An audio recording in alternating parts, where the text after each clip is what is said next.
everybody, it's Ted DiBiase, the $1 Million Man. If you want to have a priceless experience, then you'll stay tuned to Mega Powers Radio.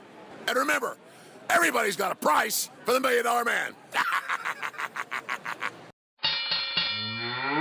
Shut up.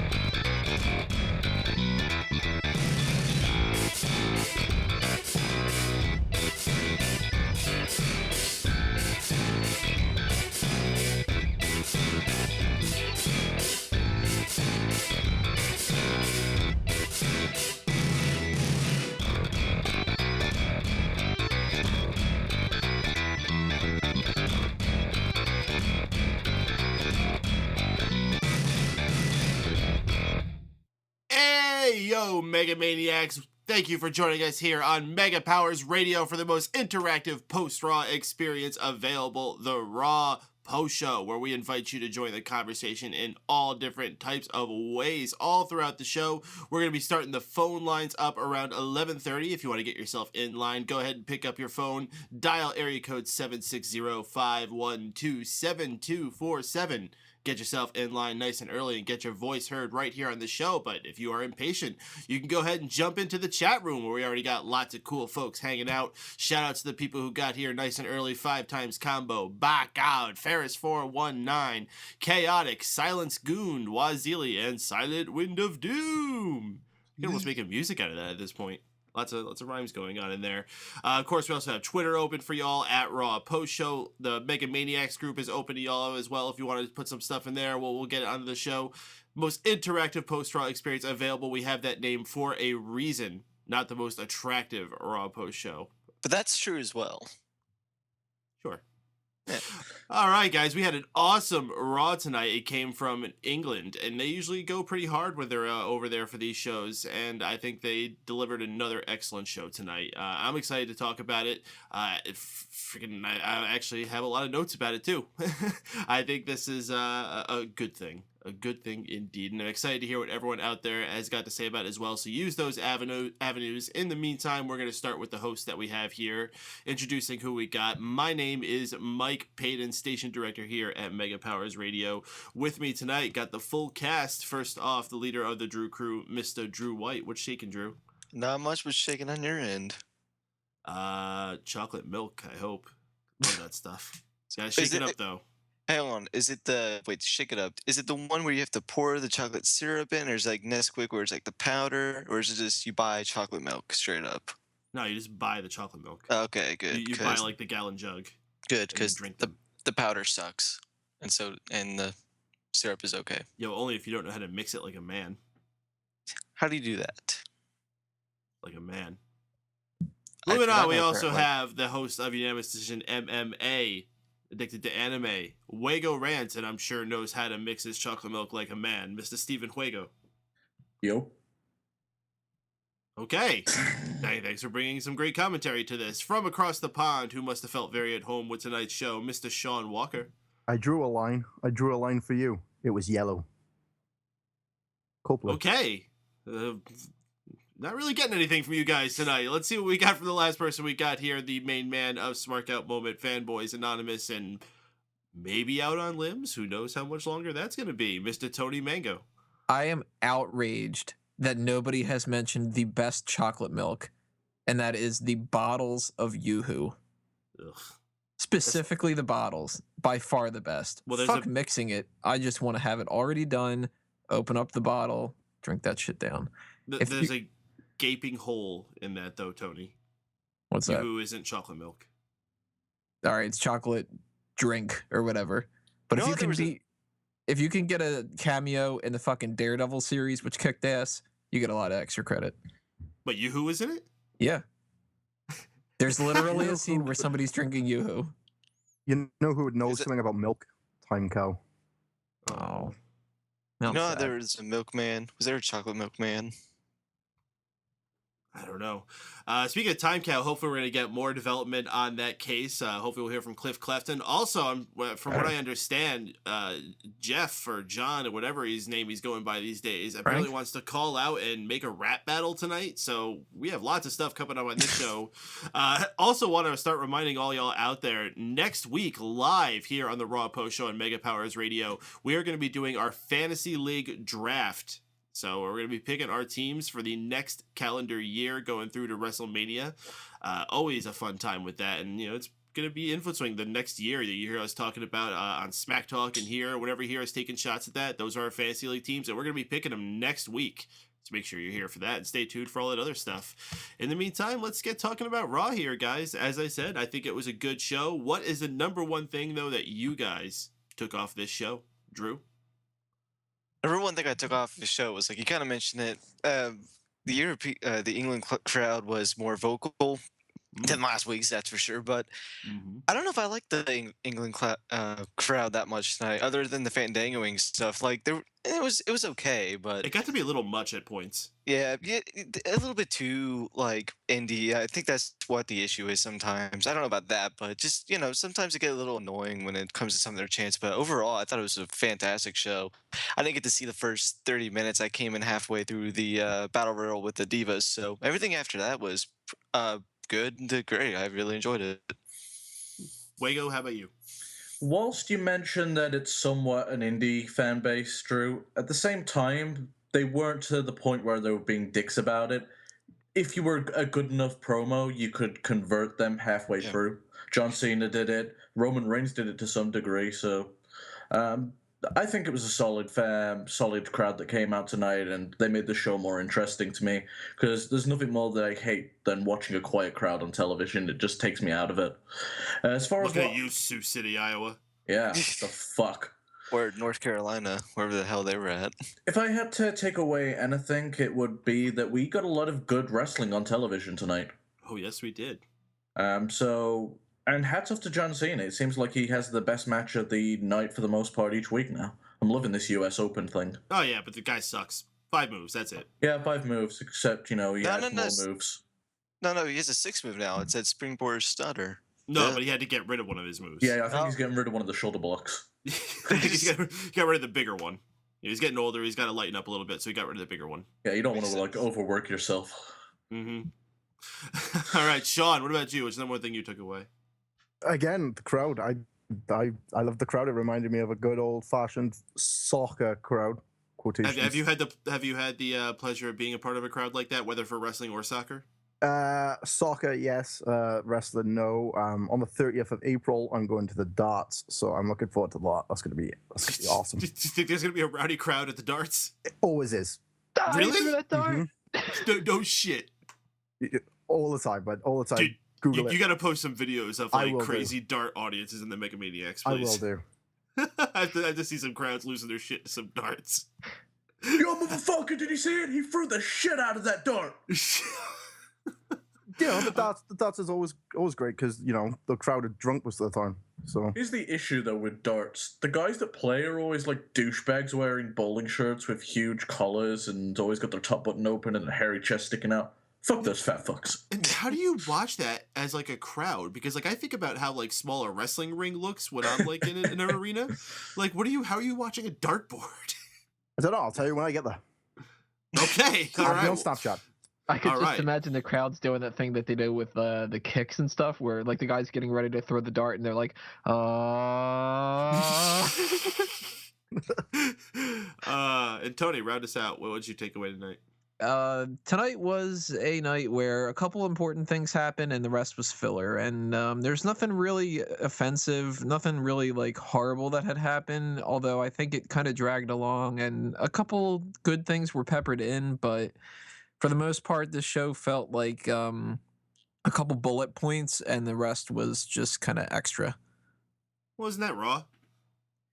Yeah, to an extent, but I don't know, maybe because it was on the tape delay and they ended right on time. You could tell that the editing was kind of a little different. Something felt off to me. Anyone else feel that way? Because I gotta say, I'm we had someone in the Mega Maniacs group earlier saying that anytime they do a tape show, that it's a lame show, and I absolutely disagree.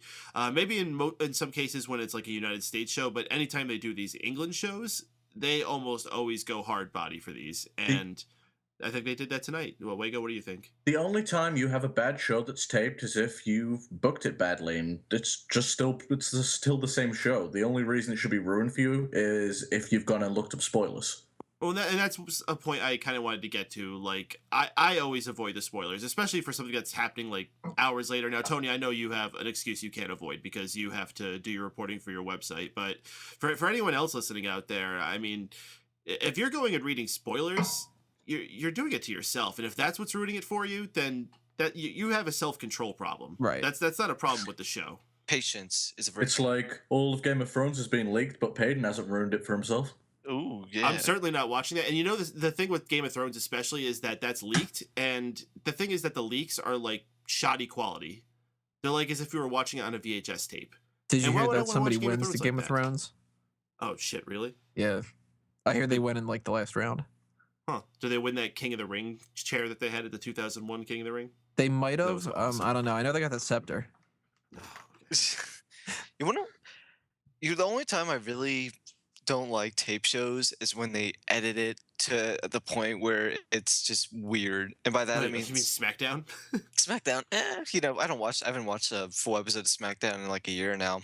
Oh, every once in a while you could watch a match on SmackDown and it's just butchered. The biggest issue that SmackDown did, and I've counted several times when they've done it, it was around the time where Batista was the World Heavyweight Champion, and his entrance, he's wearing different attire to what he wears in the ring. They were splicing different Batistas out of old footage and sticking it in there. For what reason, I don't know, but it's like, he's wearing white. He was wearing black before. I bet you they didn't want to pay for pyro that night. Ooh. Oh, shit. That's probably it. Probably. Yeah. You know what Well, else is a that's little odd about tape shows? When you can tell that they've dubbed in the audience. Like, oh, they yeah. did tonight. nobody's making any, ruckus or anything, and they're like, going crazy. Yeah. And you could tell that the crowd's just kind of like sitting on their hands and just. I kinda noticed like, at 2 Again. points tonight that happened. That happened times tonight that I noticed. The first time was, I think, when Ryback was doing the Feed Me More chant. It didn't even look like anyone was doing the chant with him, and it looked like they piped that in or something. And then the other one was when Seth Rollins was just laying in his lazy boy, and then like you could only hear like a fan shout something, and no God, one that else one saying fan. anything. Oh, that one fan is, you just are wanna a headbutt him. coward! You just want to headbutt him, then you just want to grab him by the collar and just headbutt his fucking nose. Just to shut the fucking dude up. I thought you were Fucking saying prick. something that he looked weird or something. So that's why you wanted to headbutt his nose. Like what? I was confused. Like what was wrong with his nose for the longest time. I just want to say one thing about the Ryback thing. I think that's a permanent part of his track. I think that's there every week. That piped in Feed Me More part to get the crowd started. Oh, so he's like a Goldberg now. Actually, I think they do, sometimes they might do it. Like, I think when they were in wherever they were at last week, I think they did it and I've seen pipe in. But tonight, they just looked like they edited it over because there was no one cheering for it. And I don't know if what the process of editing this show was compared to like a SmackDown. Because SmackDown, they have like 2 days to do the editing compared to like the few hours beforehand. So do you guys know how much editing they actually go for when they do taped Raws like this? As much as they want. As much You as they guys- can, too, I'm sure. Yeah. They have a big team. Okay. See, I didn't They've know got if it Kevin Dunn leading, so the possibilities are endless. The problem isn't so much what can they do. The problem is what decisions are they going to make in that timetable. That's the more problematic thing. Because it's a rush decision. Mm-hmm. You know what the So one thing? rather than like sleeping on something or deliberating over it or maybe like, all right, let's try it this way, and this way, and see which one we like best. It's like, all right, let's do this thing and move on. Yeah. You know what the one thing you could tell that it didn't pipe in anything for was that Fandango chant. Or yeah, The crowd went nuts for that. They- One of my favorite moments of the night. Yeah, they were Yeah. smart for doing it, like getting that started in England, because out of all the crowds that would do it, it's England. either that or the WrestleMania crowd. The Raw. Well, you can't just decide to book a WrestleMania crowd. Oh, the Raw afterwards. My bad. All right, well, No, we're but- bouncing around a lot of different topics here. Let's actually get into something let's go from the start of the show, because I think there's a lot of big topics here. I don't know if there's one big thing I want to talk about. Show started with the show intro. They're actually making that a regular thing again, so good on them. I actually like the intro that they put together too. The only thing I don't like is they did that cheesy thing where, like, whenever they say a word, they put something like literal there for that word. Like, I think there's a part where they say the truth is, and then they like have our truth show up. You know what annoyed me? They did that for WrestleMania too, where they did America the Beautiful. Did you notice that? No. It was like, for purple mountains, and the purple mountains show up across the fruited plains, and it had like some like barley or something showing up. It's because Americans can't understand words, apparently. Yeah. Yeah, they had their typical London set with the taxi cab and the phone booth, which I can't imagine either of those things are still around over there. The black cabs are the The red phone booths, you can still find them. They're just a rarity. People sleep in them nowadays when they can't afford a taxi home. Yeah, normally, because like where I live out in the sticks back in England, and we've got one around there, but normally people just piss in it and throw bricks through it. Now I have a question. Sounds Doctor fun. Who has trained me to think that the phone booths are blue. Well, Doctor Who fucking sucks, so that's your first Well, problem. Doctor Who does suck. I know I don't watch Doctor Who. I just know that thing is blue. The police box is blue. It's not an actual phone box. It's a police box. It's a police box. Mhm. It's a retardus. What's the difference? I don't know. I wasn't around in the 70s and the 60s. He gets in a box with the word "tard." That's the problem. Well, all right then.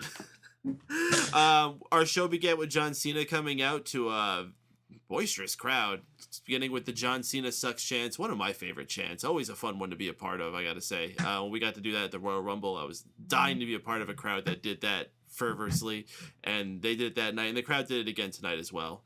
But Cena manages to win them over eventually, and eventually they warm up to him, and they're pretty much bouncing back and forth depending on what he's saying and who he's bouncing off of. He once again puts out his open challenge for the U.S. title, which is answered this week by Wade Barrett, coming out as I don't know if I would say the hometown boy, the home country boy, getting a tremendous reaction from the crowd. He even comes out, he's like, thanks, but I didn't even do anything yet. He's honest. Yeah. These guys had a great match, I would say. Very competitive U.S. title match. Wade Barrett hitting all of his big moves, getting some really close 3 counts. I didn't necessarily expect him to win, but you never know. And it was in England, and they did give a lot of big wins tonight to some English people here. Unfortunately, though, it was not Wade Barrett's night. He could not pick up the win. John Cena got the victory, but it didn't end there. We hear Rusev's music, but who comes out but Lana, who got a huge reaction as well. I mean, I think she would have pretty much anywhere she went, but since she's been away from TV for a while and they were England, they were happy to see her. She gave me a huge reaction. You know what I'm saying? You know what I'm saying? Built the bot. She starts talking long enough to distract Cena as Rusev attacks him from behind with a chain, and then Lana informs him that their match at Extreme Rules is now going to be a Russian chain match. Woo! That's the match I was looking forward to seeing. Yeah. I was Good thing it wasn't a really Welsh chain hoping match. for the Bulgarian chain match, but this is okay, I suppose. The Mexican chain match would have been good too. Well, the thing is that there's some like exporting laws from Bulgaria, so I don't know if they could get the chain from there. We're on better terms with Russia right now. Could have done a United States chain match just to keep it plain and simple. I don't know what particularly a Russian chain match is. I think there's got to be something specific with the rules here.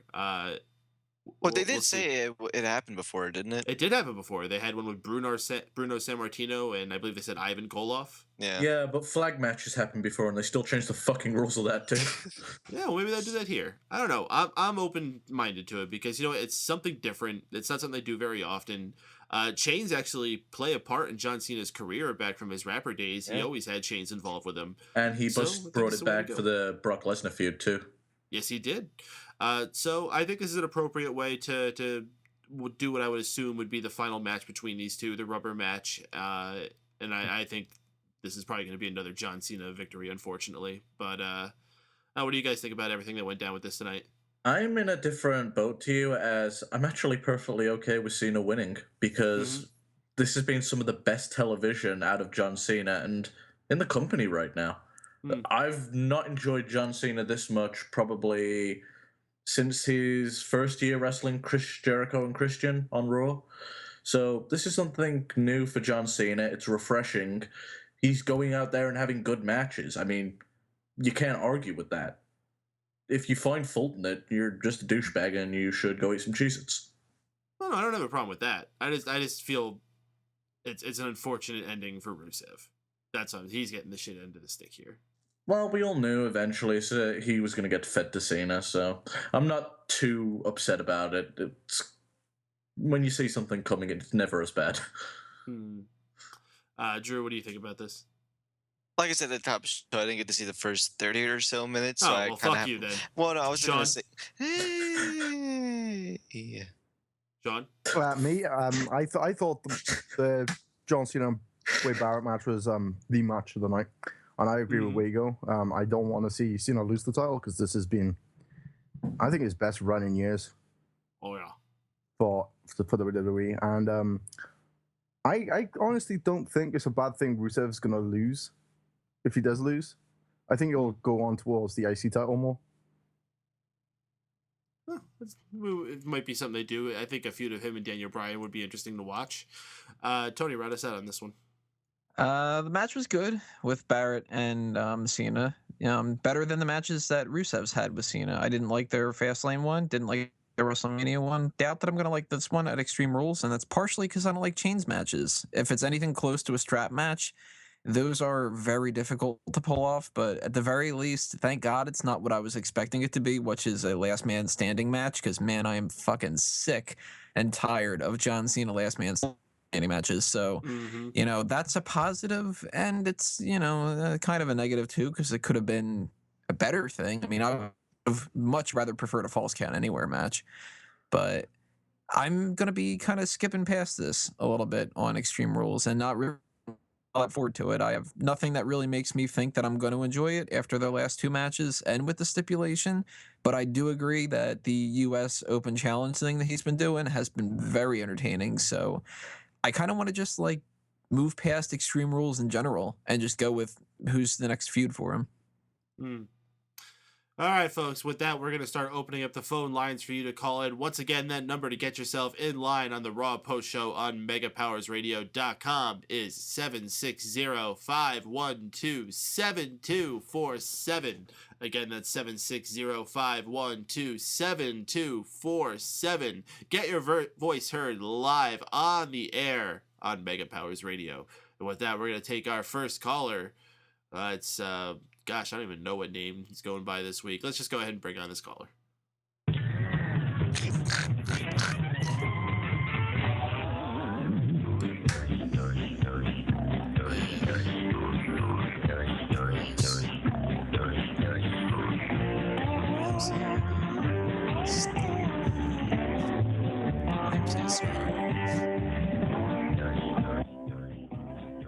Hey! Jeff? Hey. Jeff? Hi. What? What? Oh, whoops. Here we go. Jeff? So I got you? Riveting. There he is. Jeff, you there? Yeah. Oh, there you are. How you doing this week, dude? Yeah. How y'all doing? Oh, we're doing tremendous. Yeah, we're always happy to be here on the Raw Post Show. What'd you think about Raw tonight? It was pretty good. I enjoyed, especially the novel match in Ziggler.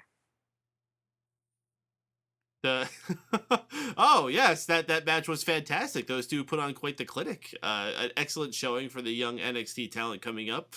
What else did you think? I mean, did you enjoy any of the crowd reactions tonight?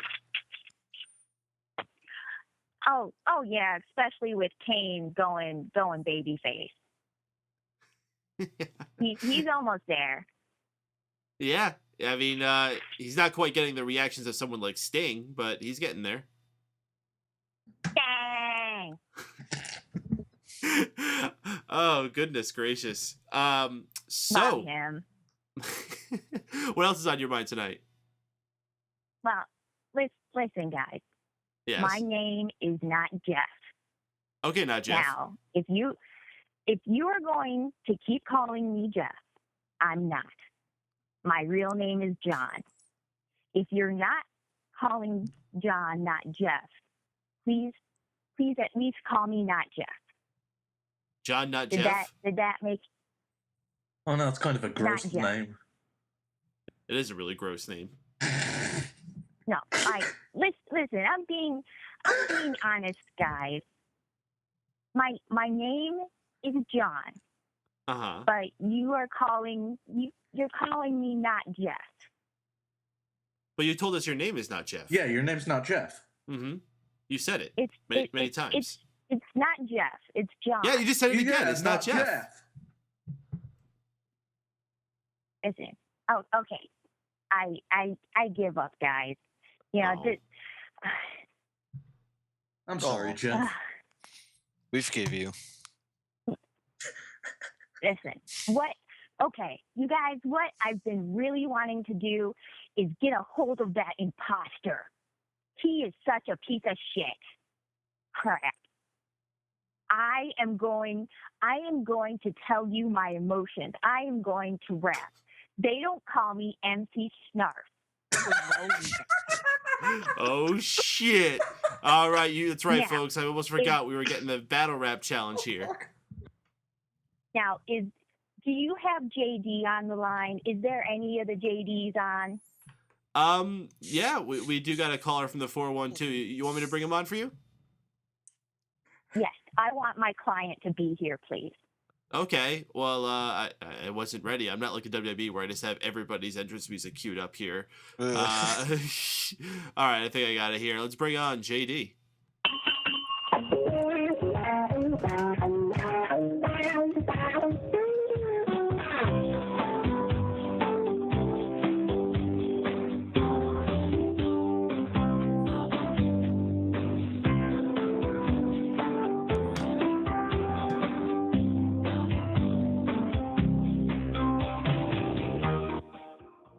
JD, you there, bro? Yeah, how's it going tonight, Michael? How you guys doing?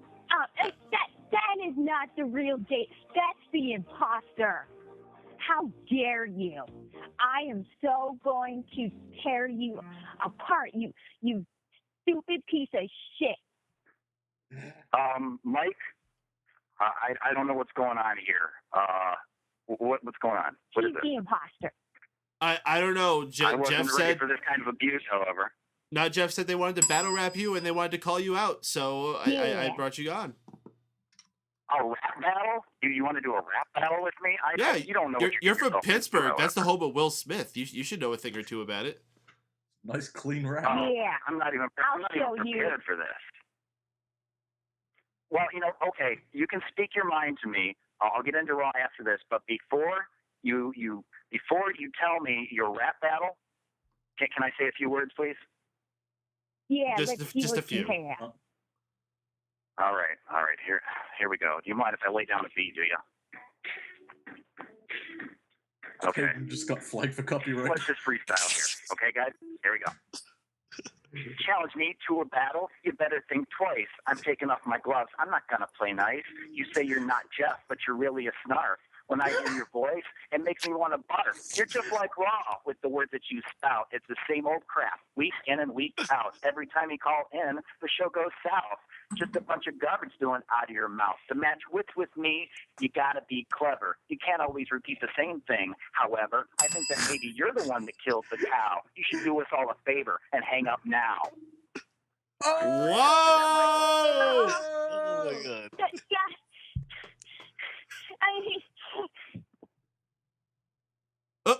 Is he there? Do you have No. something to say about that? Oh, No, shit! you scared him away. You defeated Snow. Did he hang up? He hung up. Yeah, good for Okay, you. well, if he calls Oh. back, I'll give him another piece of my mind. But I'm sorry I had to do that, Michael. Snarf has been defeated. MC Snarf has been defeated. I can't believe Sorry this about just that. happened, guys. This might be some 8 Mile shit. Can we get into Raw a little bit, however? He was just a young star. If you didn't have to go that hard on him. Does this count as 2 deaths this month on this show? I don't know if we really should go into the end memory type of thing with him, so I think we're fine. Okay.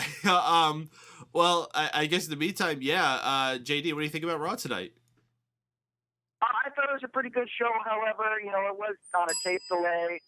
They were coming from the UK tonight. However, the Barrett versus John Cena match kicked off the show. That was a pretty good match. However, at the end of that, we saw the stipulation being set for the match. It's going to be a Russian chain match. So I guess we'll find out what the specifics of that are going to be.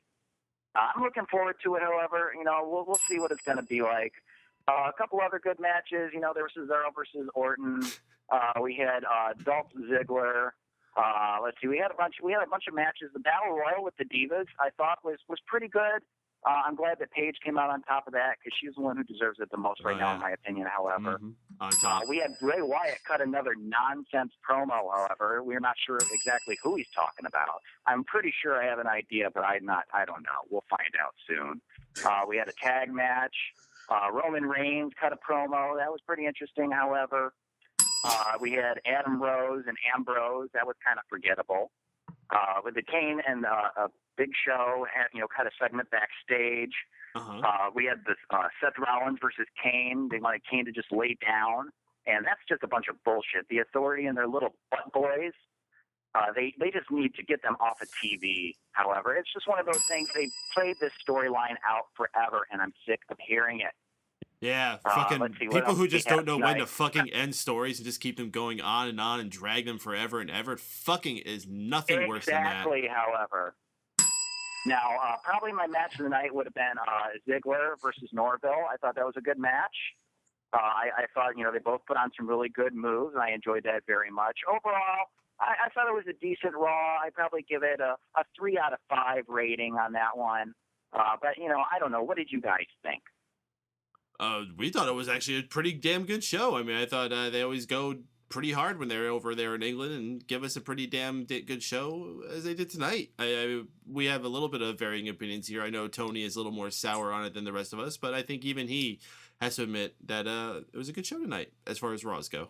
So I think we're all in the positive here. All right, now if that not Jeff or John or whatever he's calling himself, if he calls back in, you bring him on because he said he was going to rap battle me and he didn't say anything. He just hung up. Oh, okay. Yes, he's here. So let's bring him back in here. John, not Jeff.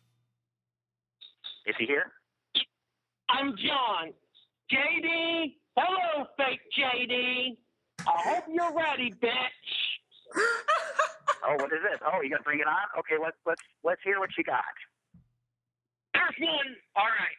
Boom, boom, boom, boom, boom, boom, boom, boom, boom. This one, JD, that is real. That one, that is fake. The fake one's a piece of trash. He never gets a day. It's a low mindset one in the show, but when I show up, I'm gonna give him a pro. I hear he gets off the 30 stuff and he plays in his room. He's learned that down there from Silent Window Doom. He's the guy that wants attention. He is. You guys said it when the Doom thing. You could be the real JD. You're not a real one, Tone. You should be the standard. Lady, stay away from him because he may be scary.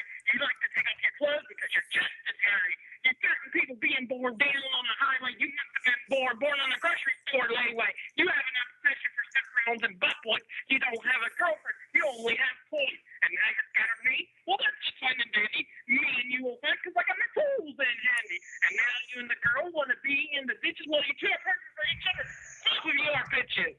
And Mike, by the way, this girl is not Jeff, and she's not John. She impersonated me.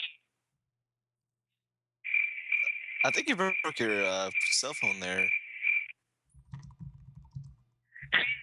You're right. That was pretty good. When I get on the show, he's going to hurt, because if you call again, I'll give you the last ride. I don't like impulsive because they're always faker. I watch SummerSlam 94. He's not real like Taker. You call all the time. It just gives me an aching. You like all your food. Your favorite food is bacon. When you're on the phone, you sound like you're in the freezer. This cold ass should get a job down at Little Caesars. Monday's always a crazy night when you're around, but the real JD will be there to give him a big pound. The Mega Power 3 is an awesome show. He just doesn't fit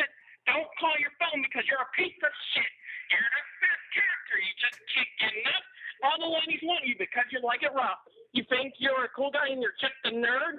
Well, you're not the real JD. You're nothing more than a turd. You're the root of all evil. You like to jerk. Your banana got hard when you saw Miley Cyrus twerk. You talk on your phone like you're talking to a wall. You're an opportunist whenever you want to call. You want to be like JD because you hate the real one's guts, or your mother blew silent when the fumes monkey nuts. That's at the end of my rap, but I want one more thing to say. You couldn't even impersonate me, even on my best day. Word.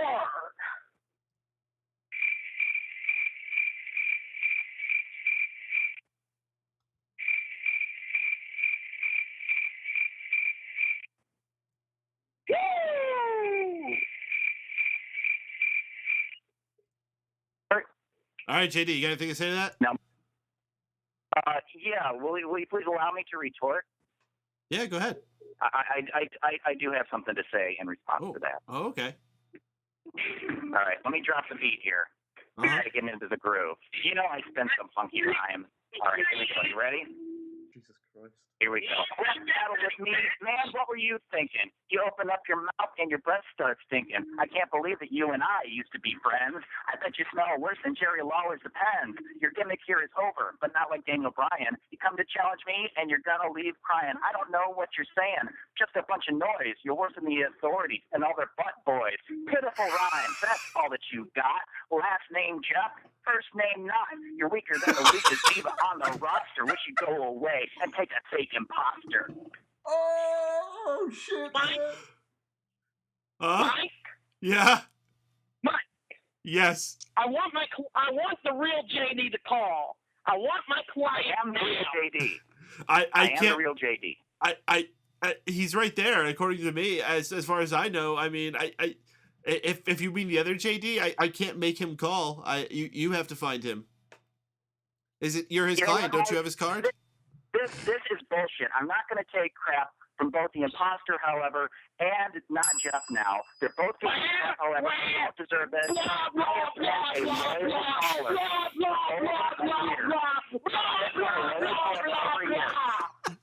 I'm sorry, Mike, but we're not going to be able to do Ask JD tonight. I'm just too upset. Oh, no. I have to go. I'll talk to you next week. No, this is ridiculous. You need to get him off the air. This is ridiculous. I'll talk to you next week.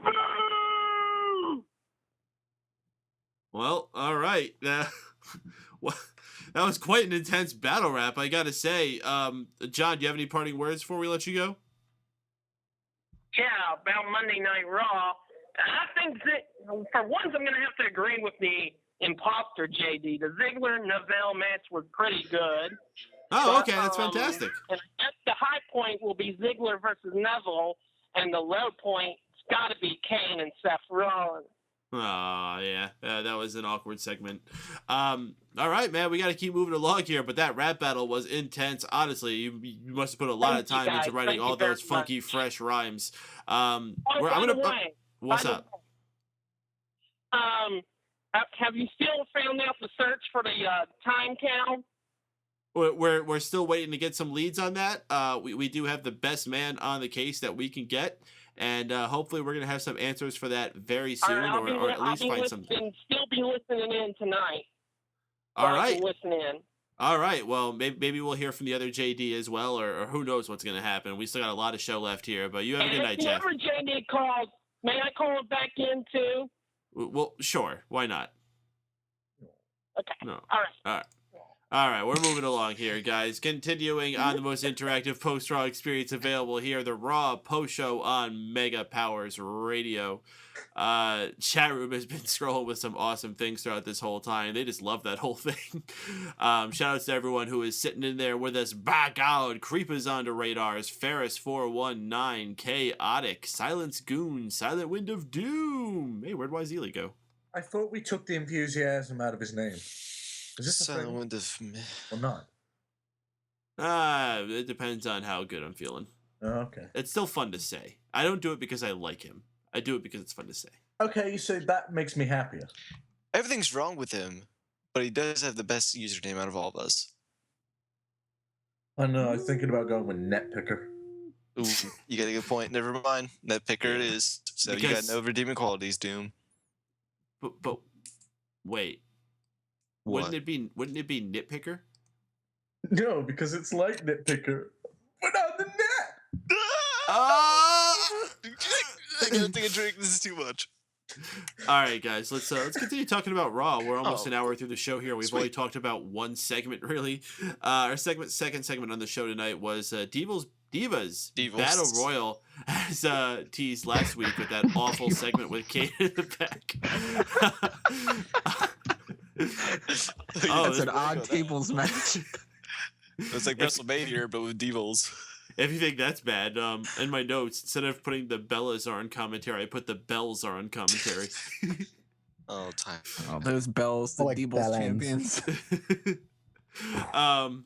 Yeah, so this happened. The final two were Naomi and Paige, who battled at it until Paige got the final elimination, making her the #1 contender to face Nikki Bella at Extreme Rules for the Divas title, and we cut to a commercial as nothing happened. Shocker. But then we come back from commercial for an interview with Paige, who was still in the ring, which was kind of odd, but I was like, oh, okay, she's in her home country, she's getting a tremendous reaction from them. I guess they want to give her a few words in front of them. But oh shit, here comes Naomi, freaking beating the shit out of her, throwing into the guardrail. A heel turn tonight from Naomi out of nowhere. Did not expect this to come. She did a promo backstage with, I think it was Byron Saxton, doesn't really matter. Actually, wasn't a bad promo. The girl's showing some skills. Suddenly, she's a force to be reckoned with, and the Divas division, while it's minus AJ, is still looking pretty damn good. What are your guys' thoughts with this? I think it's you now. All right. I think it's fantastic. She's finally got a character, and not only that, it's a character that I can relate to. Ever since she turned heel, like her points for why she turned heel, they're very understandable. AJ left, and instead of being given an opportunity, even though she's beaten the champion, the company shit on her. So she's going to take matters into her own hands, and she did that. So I like it when a feud's got some realism to it. I like it when it makes sense. And whatever direction they're going to take her in, I'm looking forward to it, because she's already good in the ring, and she's got the mic work to back it up with. The match was okay. I only saw the very end of it, so the last four Divas, it was okay. But the main point of this was to set up Naomi as a heel, and I think they did a great job with it. It was really unexpected, especially if you didn't look at the spoilers for it. So I really, really enjoyed it for the most part, and I do think that it's going to be very interesting to see what they do with her and the Usos going forward. All right, well, we got a question here in the chat room. By God asks, does this mean that the Usos will be turning heel? I gotta say, I don't think so. No, heel. I gotta say, I don't think that the Usos will be. I think this is just going to cause some tension in the relationship between Jimmy or Jay, or both of them, I guess, but specifically whichever one she's married to. The one Us. I don't want to see them as heels, and I don't think there's anything to be gained from turning them heel. Mm-hmm. Indeed. One other note I have is Naomi had these like light up boots. They were kind of cool. Anyone else catch that? She had like little LEDs in her boots. Yeah, I saw that. I thought that was like the one redeeming thing about her attire, because I think we've been shitting on hers for the longest time since she changed what she was wearing. Has she always had those in her boots? No, I just noticed it today, so I honestly don't recall her. She used to wear like wrestling boots and not like shoes, I believe. Right. Mm-hmm. And she used to have those racing stripes going all the way up to like her thighs. Yeah. If she were to have like wrestling boots with LED lights in it, that'd be fucking awesome. What are they, like the LA lights? I didn't know this. There was just like a row of LEDs that went around the bottom sole part of the Imagine Jericho's jacket, but with shoes. It wasn't that intense. It was just like a single row around like the bottom part of the shoe. That'd be so awkward if the lights went out and all you could see was some fucking feet. Anybody else thought it was like a bit awkward that when Brian Saxon was interviewing Naomi, they looked like brother and sister, or was it just me? All right. Well, it depends on what version of the word you're using. Oh, clever. All right, moving along here. We had a match between Lucha Dragons and the Ascension, which prompted the crowd to chant NXT right at the beginning of the match. The Ascension getting the jobber entrance. That didn't take long. Very short match. Quick win for the Lucha Dragons after a hitting of the Salida del Sol and Swanton combo. Another exhibition for them. Continuing to look good. Happy they're on the main roster now. Any other thoughts? I feel bad for the Ascension. Not really. Echo all the same statements as you. I love what's Callisto's finisher, the Serena Del Rey. Sarah Del Rey? Okay. Indeed. Alberto Del Rio. Well, if you're gonna shit all over it. Roman Reigns comes out for an interview with Booker T. He did that tonight. Very beginning of the show. And apparently, you can't finish a fucking word without putting a pause between it awkwardly. The mental. Fuck me. This good way. He's so bad, it's good. This interview was interrupted, though, by the Big Show on the Tron. He says some words that I'm pretty sure were pre-recorded because they didn't really seem to react to the crowd at all. Roman gets the final word, says, "Believe that." And as he's on his way out to go back through the entranceway, he's thrown back out, and we get a vicious attack by the Big Show, slamming Roman Reigns into the taxi cab, throwing him on top of it, chokeslamming him into the roof of it, putting a big-ass dent into it. Gotta think that might be the end of the taxi cab, unless they're just gonna keep bringing it back with all these huge dents in it. Thank you, Big Show. I couldn't care less. I really couldn't. I've seen these guys face each other like 10 times already. Big Show is a guy I think still has something to give, but this is just not what I want to see. This is the match that should have happened at Fastlane. Yeah. The last time I really gave a shit about the Big Show at any emotional level was when he wrestled Cody Rhodes at WrestleMania. After that, I could not give a fuck anymore about him. And because of that, I don't care about what feud he's in. Hats off to WWE. They did right by trying to build him up with the Andre Memorial Battle Royal. They're doing this whole greatest giant thing. They knew they needed an opponent for Reigns.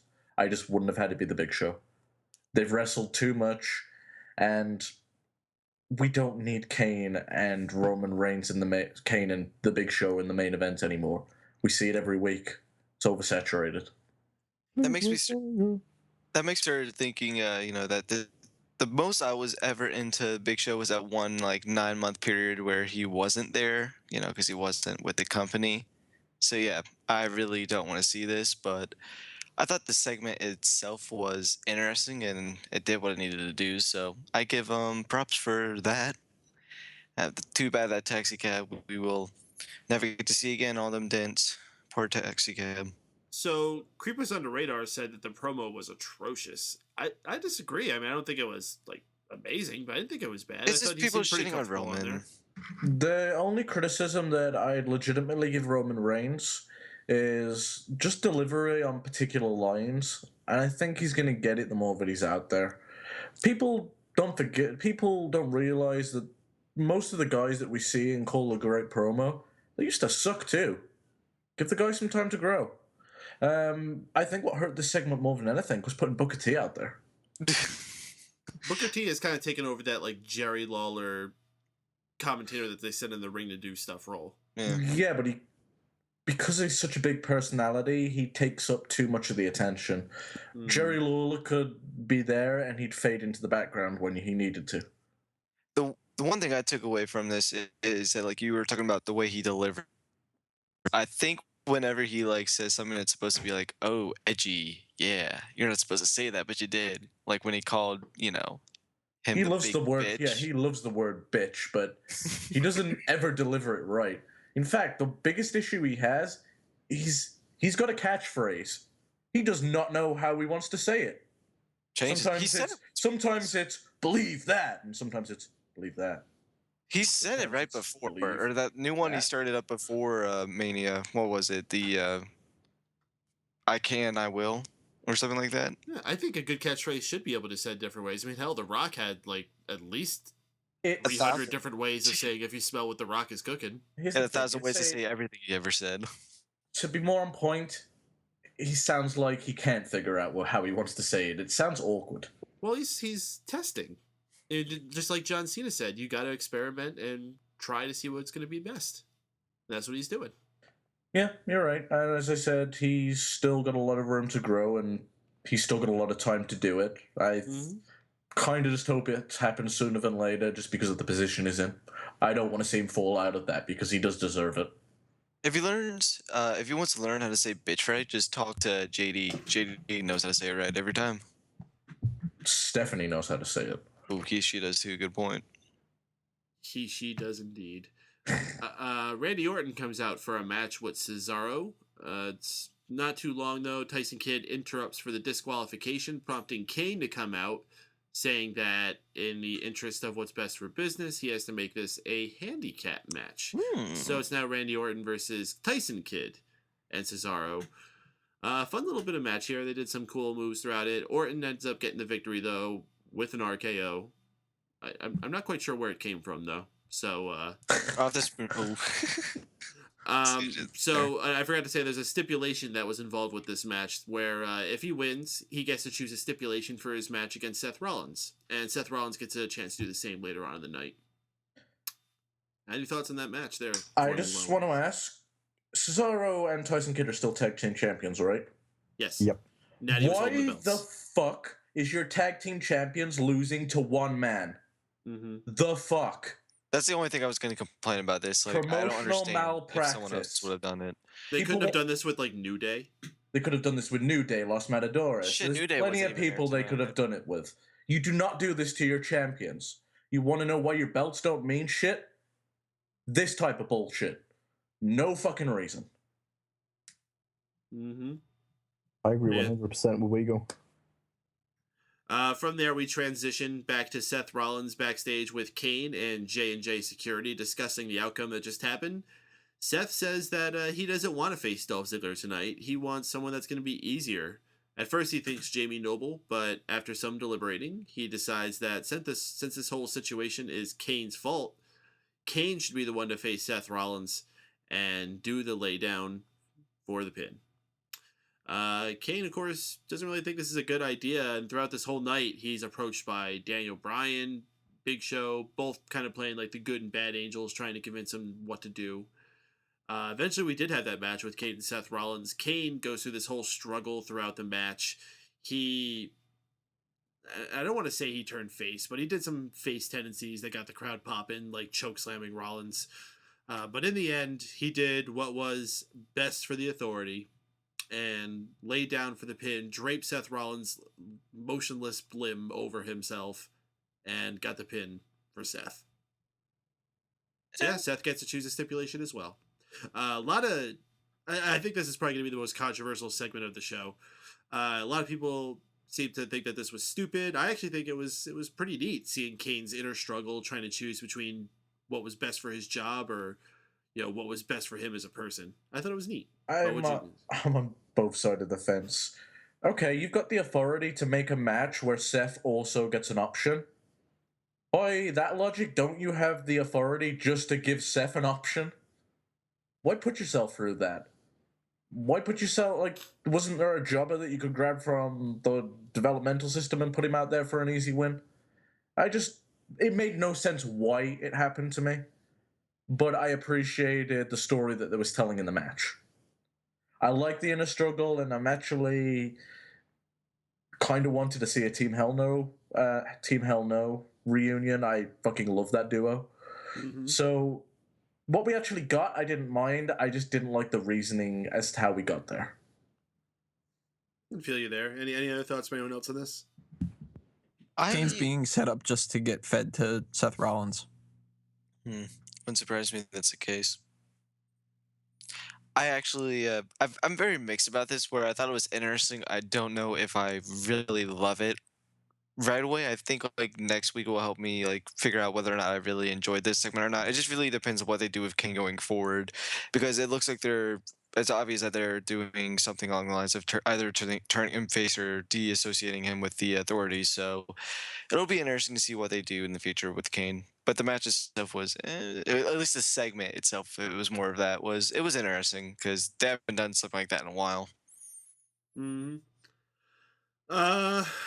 This was an interesting segment. We had Stardust. Oh, I'm getting the case of the Drews here. Stardust and Fandango in a match. Two of my favorite gimmick characters on the roster right now. Very short match, though. Stardust gets the victory with a springboard disaster kick. This puts Fandango in a bad mood, and he dumps poor Rosa Mendez in front of this crowd, and then walks over to the Spanish announce table, climbs on top, and proceeds to dance to his old theme music. Doing the Fandango dance along with the crowd. The crowd goes absolutely nuts. He grabs JBL's hat, puts it on, and dances with that too, which was something for the ladies, I'm sure. Segment was fun, though. I like Fandango. I've been waiting for a babyface Fandango run, and I hope this isn't just a one-night thing. I hope this is something they roll with as a lower card thing for a little bit. This is why I love pro wrestling. Just think about all the elements you had here. In no other fucking show could you have a guy publicly humiliate another person, a woman, and dump her in public, then get a dance on a fucking table, and everyone's like, yeah, this is fucking awesome. You just dumped that poor woman. Woo! That was dance. In addition to that, somehow the production team just knew that Fandango wanted his old music played too.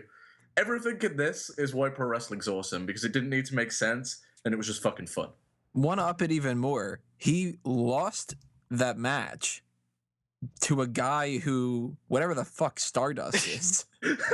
And proceeded to blame Rosa Mendez for the reason why he lost and why he was in a struggle recently. So if anything, people should be going like, oh, if you got the girl because you won a match that you should cheer. No, he gets his ass kicked by whatever the fuck Stardust is. Then he goes, hey, you're hot, but fuck you. I like that old theme. And everybody's just like, oh, awesome. And he got a hat. The old theme was better. I will give you that one. Like if it's a lot better. Like in any other scenario for a TV show or a book, if you've written this down, people would be like, the fuck? He's horrible. No, this would be something that we, after like shows when we talk about random shit, this would be something that we would come up with and we think would be fucking awesome.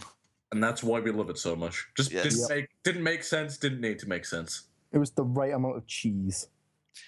I just hope they go with this going forward. Fuck, dude. I know Paden's been the biggest Fandango supporter out of all of us, and I've always liked him, but I've always thought of him as someone that would ease out of the out of the company eventually. I thought he would be done after this year, but since they're going back to maybe his old ways with a face run, I'm all in on Fandango as possibly getting just a bigger purse or just being on the show more in general, because I've always thought Johnny Curtis was a great talent, and I think he could do a lot in the ring. They just need to give him the time to do it. I just want to say, going all the way back to our first season of the Fantasy League, I drafted Fandango first round. That's how much behind him I was. I think Fandango will end up filling the Santino Morella role because Adam Rose couldn't fucking do it. And to be fair to you, Paden, he was going to do well that year, at least I thought, until he got that concussion that fucked him over when he was supposed to win the Intercontinental Championship, I believe. What if that concussion never happened? Where do you think Fandango would be right now? He'd still be in the mid-card. I think he'd be right where he is right now.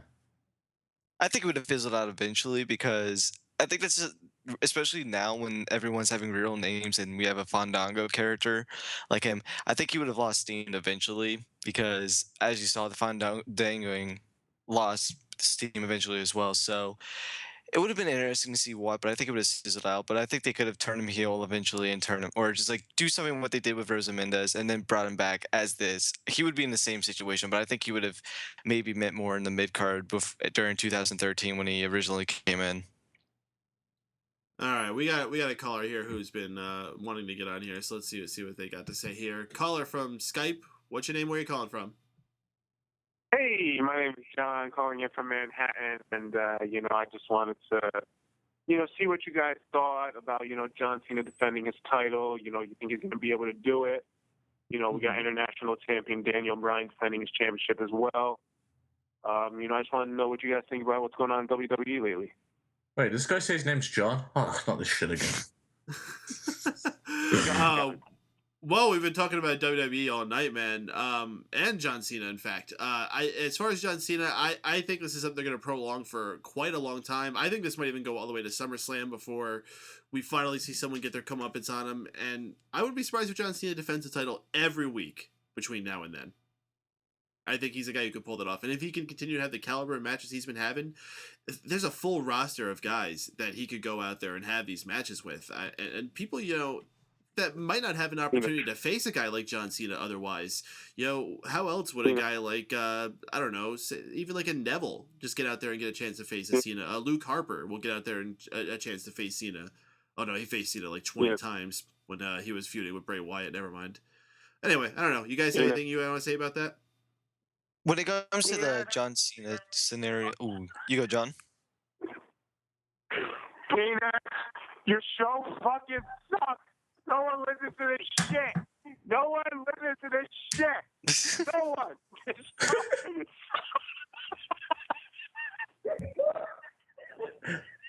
Hey, Wow.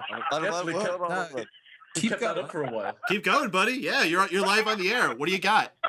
What do you got? Come on, buddy. I want him to just keep laughing. Yeah. Do you think we could just? Hey, can you guys make sure you record his track and then we've got our own laugh track? Do you remember last week when he told us that one guy told us to call our own line and he got us? Yeah, that's what it's. That was clever. That was clever. Yeah, this guy. So yeah, like speaking of John Cena, the U.S. champion was interviewed by Chris Jericho live after Raw.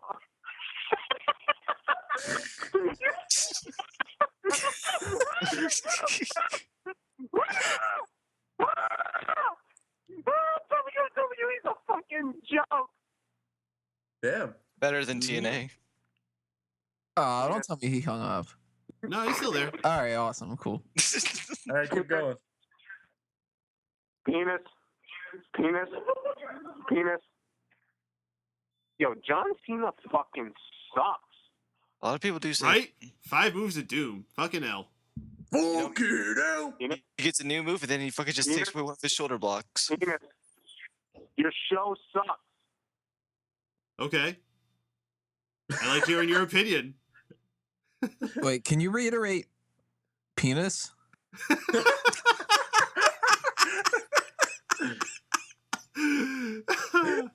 Oh, he hung up. Oh, I love when you give them the forum to actually keep going and not hang up on them. They're like, penis, penis. Oh, let me force this laugh. no, I think the Oh, difference. am I still is, on? I think the difference is between us and a lot of other people is that we don't really care. So I think a lot of people might actually care about that shit. He did a good impression of actually being a wrestling fan before he turned into A fucking loser. Well, this guy obviously has some idea of what's going on. Yeah, he's I don't want to alarm anybody, but I don't think that was John. I think that was Either he's some kind of wrestling fan or he put a lot of investment into making this prank call and he And if researched that was a lot the of shit about it. case, that's very fucking sad. Oh, we haven't had a prank call in a while. That Hey, was do you interesting. think he'd be interested in buying some drums? Do you think he has a meatball parm? Because I could go for one of them right now. Maybe meatball farm is somebody's got. I know he's got a penis. He Many of them, reiterated that point a lot. I think he had 3 of them specifically. Huh. I didn't count. I lost track after penis. kind of like Yeah, God, 3 call times. back in. It's funny. This guy was like messaging me in the blog talk chat too. He's like, "Please, I want to call in. I got some interesting points. Please, let me call in. Please." Oh, What was his name on the blog talk chat? That's Nick's fan. Nick's for Life 8. Nick's for Life 8. Huh. Yeah. You remember those 2 people that called in that one time back in October, but we haven't seen them since? The ones that shoved gin bags up their asses or something? None. I don't No, know. there was a tag team. I remember. Oh yeah, you're on Yeah. about the one where you're on about WWE's gay. Yeah, he's Yeah. gay. He's gay. Gay. Gay penis. I think that works, right, guys? Oh, he's saying he has a few more points. Apparently, he wants to call back. Yes. Which point is it? Is it the penis? No. I think it's the other penis. Oh, you want about the third one, or you want about the one in between number 1 and number 3? I don't know. We might have to ask him personally. That's too much for me to handle. Yo, John, tell us your favorite time count moment. Settle with a Doom got him good. He said he's a Knicks fan. Obviously, he's not good at making life decisions. Ooh, I don't know. Solomon the Doom made that? He's gone up in my estimations again. Yeah, like he's gone up like Tad. 0.5 of a point. No. Hey, John is calling back in, and this time he wasn't smart enough to block his phone number, so now I got his number screenshotted. Thanks, John. I'm going to be calling you late at night on our next late night show. So hope you weren't using your parents' home phone number, because you're gonna get a lot of fun late night phone calls now, buddy. And no, I'm not letting you back on the air now. So fuck off, buddy. All right, keep it moving. I really wanted to know if he had a meatball parm though. So if you enjoyed that, people, make sure you're listening to the old talk show, because we're gonna have a lot of fun. Yeah. Oh, we have no life. Okay, well, let me give it to the other people in the chat room here, so they have it, so they can call it whenever they want as well. Let's see here. 201-567-4211. That's 201-567-4211. You guys have fun with that phone number. We're going to continue the show here. So we had The Miz versus Damien Mizdow for the second week in a row, ruining a pay-per-view quality matchup. Should have been on a big show. At least it was in front of a big crowd, but unfortunately the match was all but 30 seconds long. I think the most important note out of this is that Mizdow now has a chick on his arm. Came out with Summer Rae, looking fine. Happy to see her back on TV. Kind of funny seeing that not too long after having that Fandango segment. Almost seems like you should have put them back together. Or maybe Fandango will bring Roundface back. Even better. They had a little bit of showboat battle at the beginning of it that was kind of fun, where they were both like taking off their glasses. That was fun. Mizdow gets the victory pretty quick though with a roll up, and again this feud is dead. Any thoughts from you guys? It's been dead since last week, so I don't think it was ever dead a second time now. But yeah, I think the one thing I've noticed is that Summer Rae still looks pretty good. So there's that. All I gotta say is penis, the penis. Gosh, I'm the one of chicken parmesan. No, they fucked this feud. I mean, come on. You don't do a build up to this, screw over the WrestleMania match that they should have gotten, and then not even give them a proper build to Extreme Rules. If you were really that strapped on time for WrestleMania, maybe I could justify that, but you don't just give it away on Raw. And you don't give it away on Raw with like kind of a half-assed, middle of the commercial break sort of feel to it. You make that like one of the main events of the night, kind of. You give them, a gimmick match on Raw to build up the idea of Extreme Rules having gimmick matches and go like, these guys are going to fight in an Extreme Rules match. We're going to show you how brutal Extreme Rules can be. And then you have Damien Sandow, not Damien Mizdow, because he's got to have his own theme music and shit, get his win on The Miz. And then, at the very least, that could be a possible way to give a blow off of this feud. But, man, they are just, like, pushing this on the back burner as much as they can. Going back to talking about things that are ridiculous, isn't it crazy how invested in this feud that we've gotten? That we're upset that they, like, botched it on doing this match too early? That's what happens when somebody does a good job. Yeah, Mizdow was genuinely fucking likable. Now I don't care about his trials because I've already seen him get one up on the Miz multiple times. I don't care anymore. Anybody else do that too? Yeah, he Booker T'd for a moment. It was like he already got his comeuppance on the Miz. I That's a penis again. Unintentional Skype hilarity. I don't know. Are they? Can they even do a match at Extreme Rules anymore with this? Oh, they have to. If they're going to have a match, they're going to be pre-show. That's a shame. They have to fill time on that card, so might as well. I could see it being a ladder match where, like, the winner gets the rights to the Miz character. Oh, wouldn't it be amazing if Mizdow won too? To the theme song. That actually might be interesting to see what the Miz would do. Like, he'd have to go to Mike Mizanin or what? I do like, though, that they took my idea of doing a Miz TV segment, but they just did it on SmackDown instead of actually on Raw, so that disappoints me. The one show I don't watch, they actually do it on. It could be The Sand. Take his theme. I Sand. came to sand. My name's not Jeff. Or he could try and do the Sandow gimmick, but he's too fucking Snarf, stupid. snarf, snarf. So, just in case anyone forgot, I just want to remind everyone out there that John's number is 201-567-4211. That's 201-567-4211. And let me clarify something really quickly. This isn't not Jeff. This is a different John. So sorry for those who wanted to do that too. No, this is John from New York City. Yeah, this guy likes the Knicks.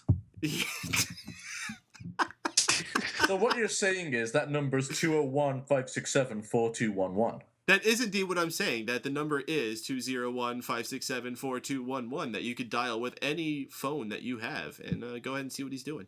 That's catchy. Very catchy. Just make sure if you phone from a work phone that you dial 1 first, otherwise it might not go out. Well, that's so I'd have to reverse the call charges though, because I live in a different country. Oh. Yeah, call collect to 201-567-4211 and see what happens. Who the fuck does collect calls anymore? And if you're wondering what the title for this episode will be, it'll be 201-567-4211. Hey, that's actually a good idea.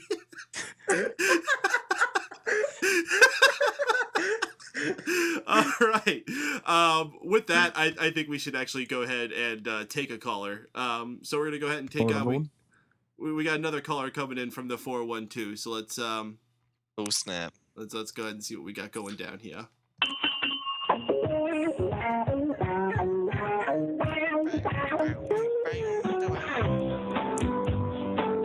You just keep saying penis then. Penis, it's the penis show.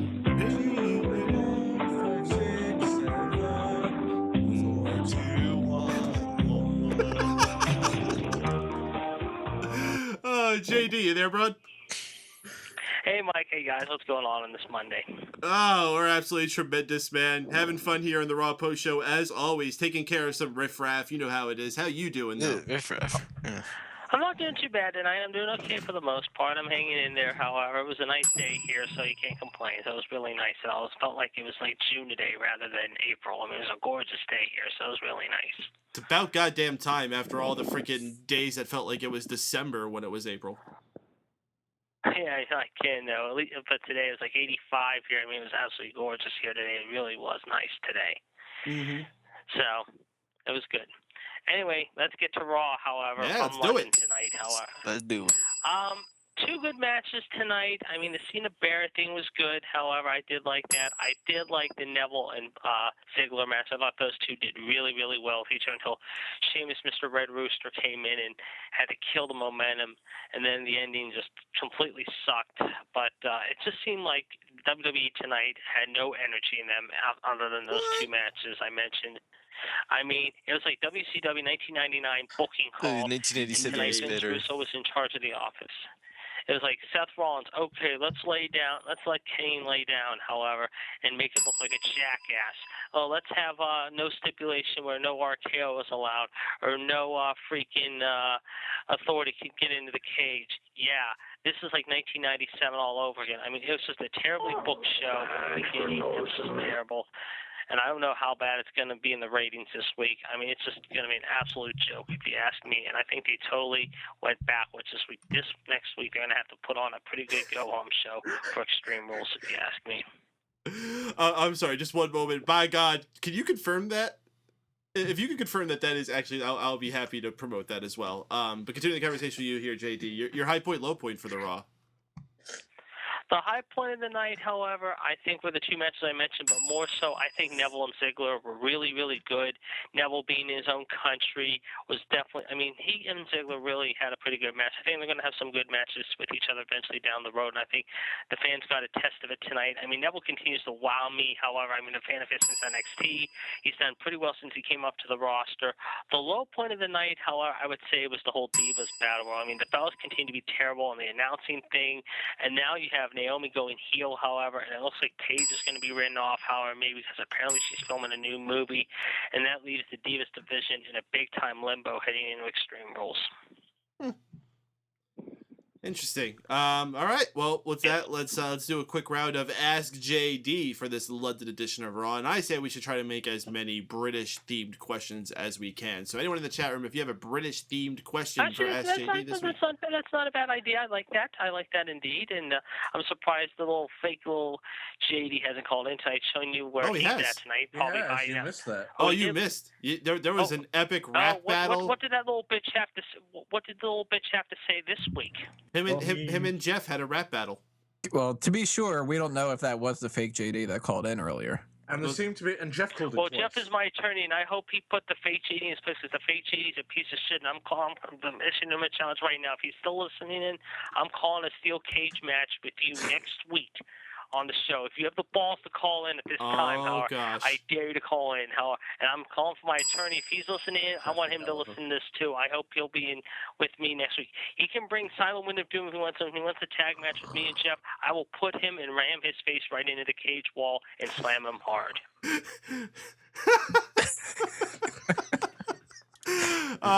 Oh goodness. I think that would be a big thing we can have next week here on the show. I mean, we're already having our draft next week here on the show, so throwing that together, that's going to make a packed edition of the Raw Post Show. I hope he's out there listening and hears that, because I think that'll be a big thing to have. And I think we should have a Jeff in each corner as well, because we have 2 Jeffs now, which is a weird occurrence. Well, his Jeff is, of course, Silent Wind of Doom, and my Jeff is my attorney and my lawyer, however, who will put him in his place, however. And like I said, the fake JD and Silent Wind of Doom are going down. So I think you had British questions. I mean, let's get to it. Yeah, sure. Well, the chat sucks at listening to me and didn't give British questions, but I'll take a couple of them from here anyway. Silent Wind of Doom, your good friend, says, last week you seemed to think that I was from Philly. However, Silent Wind of Doom is actually from the great state of New York. Can you both just meet in the middle and agree that both the Phillies and the Sox suck? The Phillies and the what suck? The Sox. Probably the Red Sox. Probably the Red Sox, yeah. Yeah, they're next to your shirts. I'm going to say the Phillies took one on the chin today, but the Red Sox do not suck. They did take 2 out of 3 against the Yankees this weekend, though. Oh, he's got you there, Silent Wind of Doom. Oops. Fuck, goddamn it, Silent Wind of Doom. All right, Creepers on the Radar really wants me to ask. No, I'm not asking that. Never mind. I just read the question. I'm not asking What was that. it? No, go ahead. What was it? Oh, shit. He wants to know, should we put Jeff into the Hall of Fame? Jeff, well, it's an interesting question, but no. If he goes in the Hall of Fame, I'm the one to put him in. He's my attorney. He's defended me well. I will be the one that puts him in the Hall of Fame, and you guys can back me up if you want to. Oh, is this like barbershop? Like he's some egotistical shit going on here. He's getting to the root of the problem with the fake JD, because he knows that the fake JD is a piece of lying cow shit, is what he is. He is getting close to the issue at hand. That is true. Lying cow shit? Odd choice of words. Yeah. The fake JD is a lying piece of flying cow shit, is what he is. Flying cow shit? That sounds you even got worse. the angel wings. Oh. What wings is he going to have? He's going to be clipped hard when I kick his ass all over the place in the cage. Oh, all right. Well, I feel like if he leaves the cage in one piece. Where are you going to get a cage from? I am going to try to actually stick to a British themed question, unlike the chat room here. So my British themed question for you, JD, is who is your favorite British musical artist? Very good question. You two. Aren't they Irish? Yeah, that's what I was thinking. They're from the UK. Okay, I'll count it. I'll allow it. All right. Drew, you got one for JD? Yes, I do. As everyone knows, Vince McMahon apparently hates the English for some reason. So my question is, who do you think is going to be the first English-born guy to win the WWE World Heavyweight Championship? That's really a really good question. I mean, I like that question, actually. You know, if there are 2 guys down the road in the years to come, I mean, there are 2 guys. There's 2 guys I could see actually win it, and my 2 guys are Neville, Finn Balor. So I'm going to say one of those 2. But if I'm going real smart, I'm going to say Adrian Neville. All right. Tony, you got a British question? As curious as I am to figure out if "right in the boat" is a legitimate English phrase, I'm gonna ask who's the best James Bond? Okay, who's the best James Bond? Sean Connery, without question. Good choice. Wago, you got a British theme to ask JD, since you're like the only actual Brit here. Hey, Would you eat? You're Welsh. Fuck off. Yeah, you're Welsh. What? Yeah, Yeah, I don't care if you are classed as British. Only the English should be classed as British. Get the fuck out. Yeah, technically Americans are as British as you are, so. As far as my question for JD goes, would you eat chocolate digestives? Ooh. No. I would not. Apparently, I don't know if you know this or if anyone out there listening knows, digestives are a brand of cookie from England. That look fucking great. Oh, I thought there was something really offensive. No, yeah. Well, I'm a that's little where I got confused because that's what threw me for. Because there's certain British foods I haven't heard of, and that was one of them I've never heard of. But chocolate cookies, yeah, of course. But if there was something else, then something really derogatory or really foul and just nasty, then I wouldn't. It sure sounds like it when they're called digestives. All right. Hey, you want some shit biscuits? All right, Shaun. I'll bring it to you. I know you're close to Britain, so what do you got to bring to the table? I fucking live in Britain. You can't. Right. Oh, you can't call me a British, you fucking bastard. I'm fucking Welsh, I'm British, you fucking mug. I'll have you, I'll knock you right in the boat. Hey, real quick, before we go into the next question, just want to tell you guys real quick, starting next Wednesday, possibly Wednesday night primetime, on WXTJ TNA. The Extreme, we're going to be doing a 2-hour show or an hour-long show. TNA? My show. Impact? You guys might want to call in. We'll give you the information on that. Yeah. Good. Right. My question for you, JD, right? I am a Welsh dude. Yes. Right? There hasn't been many Welsh wrestlers, right? But who do you reckon Obviously. would win? Rob Terry or Mason Ryan? Mason Ryan, he's too strong. Mason Ryan, who really got a raw deal, I feel, in the years he wrestled. I really do, because I mean, there was talk about his injuries and everything, but I mean, if he came up to the roster right now, he'd squash everybody in his path, including that little pug Seth Rollins. He's a pug now? Pug. Pug. Okay. All right, well, your good friend Silent One to Doom submits one final question here. Have you ever just stopped and thought about it all? Like, why are we here? Is there a greater power that watches over us, that cares? Does anything really matter? And if that's too much to handle, where do you get your t-shirts from? He always asks the same thing every week, however. He should be asking, however, that he'll be wearing a t-shirt, however, next week that says, I will get my butt handed to me in the middle of the ring, however, with my partner, because Jeff and I will take you down next week. All right. So tell him next week says I am a loser, because I will be a born loser when I'm done getting my ass handed to me by JD and Jeff in the ring. Well, he may be a loser, but he's not as big as a loser as John from New York City, who you could reach by dialing 201-567-4211. That's 201-567-4211. That's John in New York. And JD from Pittsburgh. Well, here's an idea for John from New York real quick. What's that? Before we go, however. He should be calling, right now, tomorrow morning, however, call the New York Knicks, however, and ask him if he could be the next New York Knicks coach and the new GM of that team. We got one last one actually here I want to give. It's actually a good one that got submitted. Ferris419, SJD, please give us a typical UK saying in your best British accent. Oh, this is tough. Better not fuck it up, you wanker. If I could do John Cleese or Monty Python, I would. But I might as well. I mean, I'll try to do the best voice I can, but it's not a great British voice. I just say, might as well just say cheerio till next week, however, and I will be back. That's all I can say. Cheerio. I don't speak British for a while. That was fucking terrible. You should never do that again, you fucking mug. What was that? You meant to be British. You sound like a fucking dirty American yet, you bastard. Oh, go touch your side, you wanker. There you go. There you go. All right, JD, you have a good night tonight, man. All right, boys. Always a pleasure. Talk to you guys next. Nope, I cut him out a little too early. Sorry, buddy. All right, we're going to keep the show rolling here. Actually, what do we got left here? We got, we had another really fun primetime player segment backstage. It was good. It was better than last week. They impersonated Los Matadores. They actually took shots at almost all the tag teams. This was whack. Notice they haven't said anything about the Usos yet. Because what are they going to say? Be like, "Go Usos, you've won the titles a lot and you're actually really entertaining." Kudos for them to pointing out, though, the whole Puerto Rican bullfighter thing. I thought that was kind of funny. It was kind of funny, and they also did a little nod to like how I think Darren Young said like rainbow's my favorite color or something like that. I didn't catch that. Yeah, Oh, yeah, you did.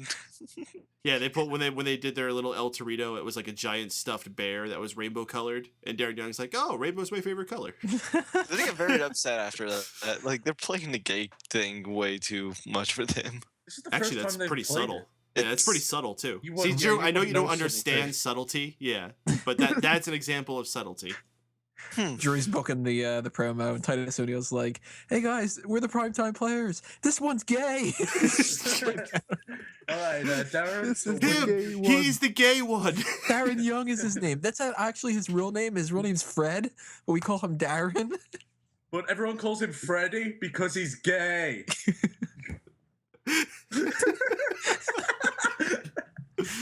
Oh gosh, Dolph Ziggler comes out for a promo. I think it's nice that they found something for Dolph Ziggler to do because he wasn't facing Seth Rollins. He decides to put out. Book this on a fly, right? Yeah. Especially without like Triple H and Stephanie there 2 weeks in a row. Mm-hmm. So irresponsible of them. Who isn't there for 2 weeks on their main show? Fucking hell. Fucking hell. Brock Lesnar. Dolph Ziggler puts out an open challenge to anyone who wants to face him, and it's answered by Neville. Comes out for another exhibition performance for his, his third match, I believe it was. And another fantastic one for him. A great opponent for him in Dolph Ziggler, who can, of course, make him look like $1 million. A number of awesome moments throughout this match. There was a really badass DDT that Ziggler hit on Neville. Neville did this thing where he, like, walked along the guardrail and then did a freaking... Was it a 450 onto 450. Ziggler on the outside? Yes, or from the guardrail. It was freaking nuts. Everything he did just looked so clean, so crisp. This guy is a stud. He's gonna do big things. Does he remind you of Billy Kidman? No. He's like... So reminds me of Billy Kidman. People draw comparisons to all these other high flyers. Adrian Neville is the most talented, athletic high flyer that WWE has ever had. Period. More, you know what? I'd go ahead and say more so than probably any pro wrestling company in the last 20 years. There has not been a guy that can touch him athletically. Remember when he beat Hulk Hogan? Billy Kidman? Yeah, that fucking sucked. No, I mean Neville. Oh, we're gonna do this now too? Wait, is this Jericho? Remember when Neville was in Raven's Flock? Remember when he was in a boy band? Actually, he could be in a boy band with that face. He could be the ugly one. They always have one ugly one. Mm-hmm. Remember when his phone number was 201-567-4211? No, but I remember when that was John from New York City's number. Ah, I get those mixed up. Yeah. You know what's funny? Actually, freaking... Who was it? One of I think it was By God pulled out an address, and I don't want to say the address just in case that isn't actually his. I don't want to get someone else in trouble, but I decided to Google the number myself. And according to the Google thing that I found, that phone number is indeed a landline. So I really do hope that's like somebody's parents' number. I'm pretty confident it is because he ran off as soon as you said that number. He shrank very, very fucking small. Gotta call and be like, "Hi there, do you like the Knicks? Would you like to win free tickets to the Knicks?" The Knicks. I bet he regrets calling it again and not blocking his number. What a cunt. Yeah, you got it right the first time. The second time, not so much, buddy. You know, I knew something was weird because he said he was calling it on Skype, but I was getting that 111 number that I get when people call him with a block line. Ah, so what you're saying is, not only is he a piece of shit, he's a lying piece of shit. Oh, he's a massive lying piece of shit. And his number is also 201-567-4211. Which you know what? If I was going to pick a number that was for a lying piece of shit, that'd be the number. Yeah, Neville had a good match. Neville had a fantastic match here. Unfortunately, he came up on the short end of the stick this night. Dolph Ziggler got the victory with a zigzag. Again, just like last week, I'm sure there's going to be a lot of people complaining about Neville being buried and he's going to be another failure from NXT. That remains to be seen. I'm not going to say that Neville is guaranteed to do well because you never know what's going to happen for somebody. I'm very confident that he will be, and he's not being buried. He lost 2 very competitive matches 2 weeks in a row. I don't see how anyone can think he's being buried. He's doing fine. Yeah, he went on SmackDown last week, so Yeah, there you go. After the match, we had Sheamus pay us a visit by attacking both of these guys, laying them out with bro kicks. And Sheamus still looking like a brute, and says fella. New theme music, Sasser. Everyone hates me. This is my babyface catchphrase. Whoa. It's the worst. I still think instead of saying fella, he should just be like, dude. Man. Oh, wait, that's already taken. Guys. It could be the bro kick. The bro kick. Wait, they already have that. The broski boot. God damn it. Why does Zack Ryder ruin everything? Zack Ryder does ruin almost everything. Wait, so we're gonna just like merge them together too? We're gonna have like Sheamus come out with the one leg kind of trunks and shit? Imagine if they the teamed. only way Ryder's getting on television. No, they should team them up as a tag team, and there has to be like a bit where Zack Ryder takes Sheamus spray tanning. And he comes out for a few weeks like spray tanned. Well, they do both spike their hair. Yeah, there you go. They can have a thing backstage where they're like fighting over the big vat of hair gel that Tony has. So great. Specifically Tony's hair gel.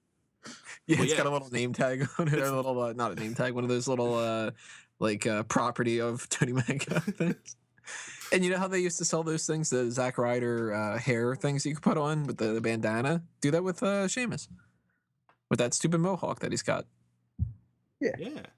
There you go, WWE. We just made merchandise, an angle, a tag team, all that kind of shit. And you can't even do fucking Sandow versus Miz. So Sheamus's whole motivation for all this is he said he's tired of seeing the small guys, the pipsqueak, the not man's men type of people. The real men, as he says. The nut fellas, as He's well. got a feud with Regal. So where's this going? Is this going to be a feud with Neville? I thought maybe he was going against Daniel Bryan, or is he just kind of like beating people up and we're going to find his direction later? What do you think is Sheamus's end game right now? I think right now it's the last thing you mentioned where he's just beating up a bunch of people and then we'll find the end game kind of thing after Extreme Rules because they kind of had to finish off a lot of storylines from WrestleMania essentially and then move on from there. I don't know if he'll be in a match at Extreme Rules. If it is, it's going to be some type of variation of the Intercontinental Championship picture. But I do believe after that we'll have a better idea of what the what's going on with him in the future because is it Payback after Extreme Rules? Yeah. Paybacksel. Yeah. Oh yeah, Paybacksel, my bad. Wait, Money in the Axle is after that, I believe. It's still weird that that's in June now compared to July, which it was a few years. But anyways, yeah. But I'm fine with the Sheamus character. I thought the match was great, and I thought the beatdown segment afterwards was fine. He needs another catchphrase instead of fella because no. So yeah. He's gonna beat Dolph Ziggler as a distraction for a little bit, kind of like what they're doing with the whole Big Show Roman Reigns thing. Just, feed somebody to him. This is who we want you to pay attention to. Then he's probably going to move on to Dean Ambrose, I think, and basically just beat Dean Ambrose because Ambrose can't win a fucking match for some reason. And then go right to either the John Cena feud or the Daniel Bryan one. Whoever he ends up going up against, he's winning the title. Mm-hmm. So is Dean Ambrose Jannetty? No one's going to be a Jannetty in this group. This is I hope not. I'm going to be sad if that's the case. I would equate them more to like the Four Horsemen. Everybody's a star in that group. Yes, Tully. Tully was a big star back in the day, dude. Say what you will about him now. He was a big star back in the day. Yeah, but his name. It is a gross name. We got the main event segment left to talk here. About 20 minutes, a little less than 20 minutes left of the show. And I just want to take some time before we go into this last segment to do some promoting for next week's show because we got lots of things planned. Again, it's going to be our draft for our fantasy league where we're going to be picking our teams. Always a fun time when we do that. So you want to be around while we do that. JD, one of the JDs at least, has challenged the other JD with Jeffs in each corner to a steel cage match. Whatever that means. I don't know how we're gonna broadcast but yeah, we'll How keep do you you updated. do that over a phone? I think we just need to have the however band. Yeah, that's probably the way to go. The however definitely has to be banned. So if he says however, he can't call in ever again. That sounds about right. All right, cool. I'll put it down in the contract. All right, well, we have to have the contract signing first. We'll do that on the B show during the week. Do you have a table that we can use that they can push each other through? I'm still trying to get the one from the last one fixed. Can we get Miguel's because it's the Spanish announcers? I have one, but it's tipped over, and once the table's tipped over, it's broken. It's kind of like a turtle. You can't tip it back over. Oh. Mm-hmm. So yeah, lots of fun stuff going on next week. And I also just want to remind everyone out there once again that John from New York's number is 201-567-4211. Call it. Do stuff. I don't really care what you do. Do stuff. Tell him that you found porn in the woods. All right, guys. So our main event segment tonight was not a match. At least our opening segment was, but our main event, unfortunately not. Both Seth Rollins and Randy Orton won their respective matches this evening, so they each get to choose a stipulation for their main event match at the Extreme Rules pay-per-view. Seth Rollins picked his first, and he went an interesting route, and he decided that in this match, the RKO would be banned. Very interesting choice. Randy Orton, not really a guy known for having a variety of finishers. I mean, he has the punt, and that's about it. You know, he has some other moves. He has that backbreaker thing he does and the DDT, but no other finishers, really. He's never been a guy that had a submission or anything else. He's always been about the RKO. I got an idea what they're going to do with this, and I think he's going to break out a diamond cutter. You know, that's a very good possibility. Orton goes next to choose his stipulation, and he chooses something a little bit more boring, but possibly effective. He said he wants to take away Seth Rollins' strongest tool, which is the authority. So they're going to have a steel cage match, because, you know, steel cages are supposed to keep people out. Of course, when has it ever happened in the history of a steel cage match, besides Mark Henry? There was that one time. No, there wasn't. So that's the deal. We're having Seth Rollins versus Randy Orton for the WWE Championship Extreme Rules Steel Cage match where the RKO is banned. What do you think about this, guys? It's interesting. Okay, I think it's the most stupidest thing I've ever heard. I don't know. I think Talk Viagra about lack on of a full creativity. match is pretty terrible. They should just rename this fucking pay-per-view the Steel Cage match pay-per-view. Just name it Lockdown or some shit. Oh wait, no, Lockdown is TNA, my bad. Well, they could, you know, come up with something that's for steel cages, maybe like No Way Out. Nah, Yeah. they could just call it Steel Cage. Kind of like what they do with Hell in a Cell and Money in They the Bank. would. TLC. And TLC. No, it's TLCS now. And with these. Oh yeah, I forgot about the stairs. Yeah, oh god, them stairs. Them stairs, them steel stairs. Stairs them, steel I stairs. use these stairs for walking. I'll walk on them. Then Shut up, Drew. Roman Reigns throws them and Paden has an orgasm. It's funny because Paden does have an orgasm when people throw things. Especially when it's Roman Reigns with Oh, his gosh. locks. Oh, so that one to do actually brings up something I forgot to take notes on because I don't have it. You know what that is? Poor note-taking skills. It is indeed. Silent to Doom says, I have a question for you guys. I missed the last hour, but I don't have much to talk about, so I decided not to call in, but I did have a thing. Who is Bray talking to? He said the person had something he loved that he could lose. That's kind of an interesting thing. Very cryptic speeches that Bray has been given these last few weeks. Keep saying, I am the new face of fear, despite the fact that he lost at WrestleMania. Who is he talking to? Ernest the Cat Miller. Not I'm very going. likely. Well, maybe Brother Love. He did say love a lot. Honestly, I've got no real solid guesses. Maybe Roman Reigns. but I don't know what he could lose. Maybe Seth Rollins if they want to turn him face, but I don't see them turning him face. Maybe his fucking promo doesn't even mean anything, and he's just spatting off a bunch of bullshit until they give him an opponent. I don't know. I think he's talking about this new guy called Murky. I heard he's all the rage. Oh, yeah. Maybe he realized how many people are scared of Neville's ugly face, so he's going to be the new face of fear. We know it's not going to be Eric Rowan. Fuck. Where's he been? Exactly. Even when he shows up, he jobs. He jobbed Bray Wyatt last week on SmackDown. So, easy answer to that, what to do, we have no idea. Sorry. And I don't think WWE does either. No. I think that's why they're keeping it vague. Although I would say right now, watch out for him to not have a match at Extreme Rules and to interfere in a match in Extreme Rules. So probably Randy Orton. Ding, ding, ding. So, I'm going to go ahead and press this telephone button, and I'm going to dial in the number 201-567-4211. That's 201-567-4211. I'm going to hit dial, and let's see what happens here. Laugh if he's unplugged it. Please leave your message for 201-567-4211.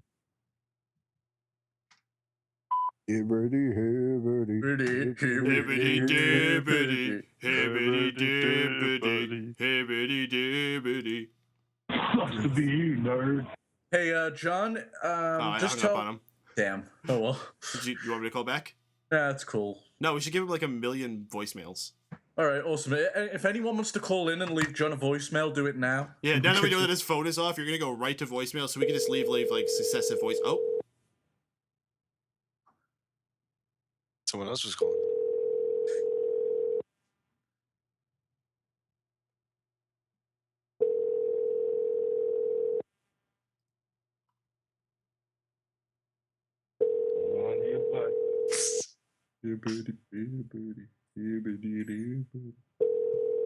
huh? Oh, it's the All Call show. Yeah, apparently. Please leave your message for 201-567-4211. I'm glad that it repeats the number. Hey, you.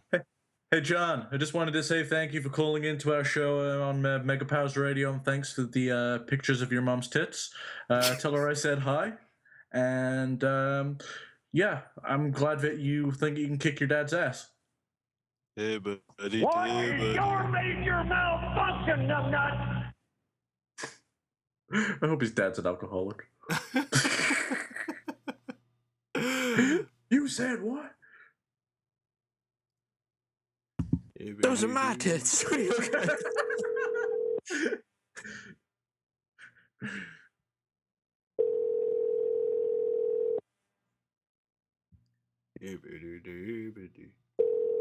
Here to inquire about penis. I hear you. I'm going to do the British Hello? voice. Hello?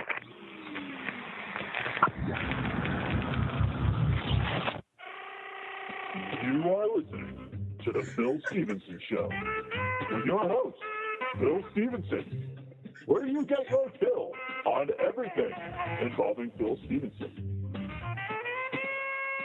And now, here's your host, Phil Stevenson. Thank you, everybody. Thank you, everybody, for the tremendous reaction. We are back here on the Phil Stevenson Show with Phil Stevenson, best premier dog collecting show in the northwestern panhandle of Missouri. And I am joined today by the most fantastic porcelain crafter in New York City, John. John, how you doing? How do you manage to have such delicate hands while you paint the faces on these dolls? What do you do to be so limp-wristed? John? John, you there? John, the people are listening. Hello, how's everybody doing tonight? This is John from Manhattan. Hey, John. How you doing, John? Hey, how's it going? Tremendous. So I wanted to know. Hey, how's it going? How's it going? Yeah, it's going Doing well? fantastic. Okay. Yeah, Welcome we're to the doing show. So fantastic, tonight, John. we're looking at a very good topic. We're talking about racism and systemic racism within the American education environment. Tonight, I have Dr. What's your name again? Dr. Schronberger. Dr. Winder. Yeah, Winder Schronberger, with me. Commenberger. Dr. Winder is here. Yeah, Dr. Schonberger, Winder is here, Commenberger, and Commenberger. He is here also. He is here also with Doc. Yes, he is here also with Dr. Bofa. Dr. Bofa. That is one big pile of shit.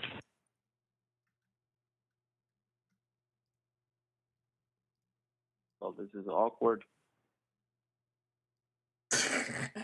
So, how's New Jersey? Formulate a sentence, sir. How's New Jersey? Hello. How is New Jersey? How is New Jersey? How's it going? Hey, how's it going? Hey, how's it going tonight? We got a great show for us. We're talking NBA basketball. We got Klay Thompson tonight. He scored 37 points.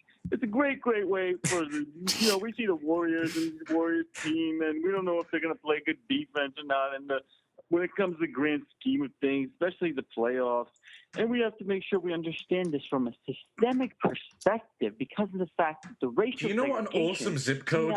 07626. 07626 is a nice zip code. Has definitely hit us in a certain manner. Ever heard of the street Brookside? We have to prevent. Yeah, 270 Brookside in Crestkill, New Jersey. Yeah, it sounds like a shithole. He hung up as soon as I said it.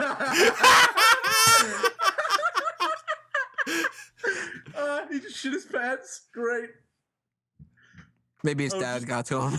Oh, by the way, everybody, just please note that Please leave your message for 201-567-4211. He also wanted to talk about racism, so remember that. Hey, John, I'm really glad you wanted to talk about racism and all that other stuff that you wanted to bring to my show here on Mega Powers Radio. I really hope things are doing well for you at 270 Brookside in Crestkill, New Jersey, 07626. And everyone can also let you know what they think about your opinions when they call you at 201-567-4211. Thank you for joining us here live on Mega Powers Radio. Take care, John. Wow, I don't think we've ever fucked a caller over this bad who's trying to practice. Damn. Still, though, out of everybody that we've called, we haven't gotten any drums. We haven't gotten any meatball parms. We haven't gotten any hookers. We haven't gotten anything. Like, these people are not very giving. Mm-mm. Heck, we haven't even gotten Sophie to fuck her mama yet. What the fuck? I mean, these people, like... Best part about him, though, what's he gonna do? So I prank called this guy on their show that they was trying to do, and they called me back with stuff. Oh, man. Oh, Jeff was like sitting on here this whole time. I wonder what he thinks about us doing this. If people think the stuff that we do to some of the other callers is bad, look at what we're doing now. This guy deserved it, though. This is what happens when you try and be a prick. Let me just say, we like JD and Jeff. Kind of. Sort of in a weird way. This guy. Fuck you, buddy. I don't know. The way he's rolling with that won me over a little bit. Like, in some other time, at some other place. Yeah, maybe we could have been friends. Maybe. Maybe he's just misunderstood. Maybe he's a lot like us. Maybe he's not even John. And if I want to phone him and like try and get to know him, what would the number be? Well, I am glad you asked that, Mr. Steven, because if you wanted to reach John and let him know what you think about him and his time on the show, you could reach him at 201-567-4211. Well, thank you. Terrible. Or if you're a fan who prefers snail mail or perhaps showing up in person at somebody's house, that's 270 Brookside Avenue in either Crestkill or Englewood, New Jersey. I'm not sure which one that is.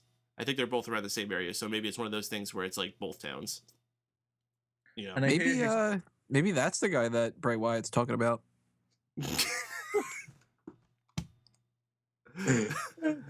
Oh, goodness gracious.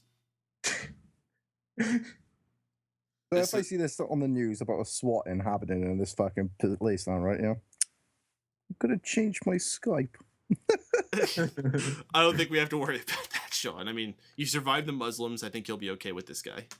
Yeah. Some Muslim guys listening and going, he did what? Fucking Muslim. He survived. I lost 5 men.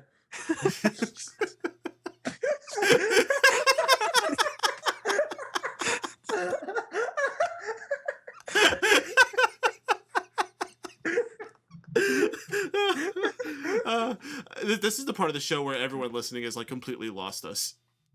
You want to get lost even more? If they really wanted to kill off Shaun, they should have sent him to a certain other place where people fuck off and die. No. Oh man. Interesting show we've had this week, guys. Always fun here on Mega Powers Radio. Never know what's gonna happen, who's gonna show up. John, not John. John from New York City. JD, not JD. Next week's show is gonna be even better, guys. We got the draft. We're gonna have a steel cage match apparently. Make sure you're here. It's gonna be a pretty damn good time.